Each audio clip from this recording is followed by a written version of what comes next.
All right, this will be a quick one today. I got a couple questions I'm going to go through real quick. Now, the first one comes from segason6. He wants to know the advantages and disadvantages of training for strength and size in the same week versus on separate weeks. Now, you got to take a look at what systems are in play here. You got the nervous system when talking about strength training. You got the muscular system when talking about size. The nervous system takes 5 to 6 times longer to recover than the muscular system. So the benefit to training strength and size in the same week, if you set it up properly, train for strength one day, size the next, then strength, then size, what you're basically doing is you're going from a high neural demand day to a low neural demand day as long as you're not taking your sets to failure. It's a lot easier to recover from something like that than a bunch of high neural demand days in a row.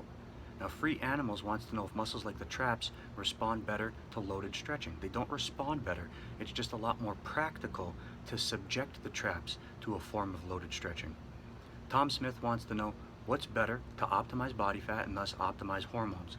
More aggressive cutting over the short term or less aggressive cutting over the long term. Now, it depends on who is asking this question and how much fat they have to lose. If it's not much, maybe more aggressive over the short term to get them where they need to be. If it's a lot, maybe you want a more conservative and sustainable approach. So it depends on who is asking and how much fat they have to lose. Now, last question has to do with injury prevention. Is there a way to train to limit the likeliness of sustaining a random injury during everyday occurrences? Now, I wouldn't say that there's a way to train for that, but if you're serious about that, what you can do is you can hire a muscle activation specialist.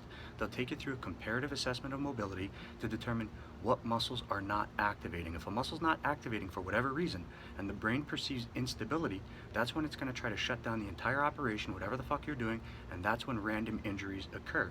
So what they'll do is they'll determine what muscles those are, they'll turn them on, they'll activate them to reduce the likeliness of the brain perceiving instability. If you do that, you'll reduce the likeliness of sustaining what appears to be a random injury. So that would be my absolute top recommendation if you're serious about injury prevention.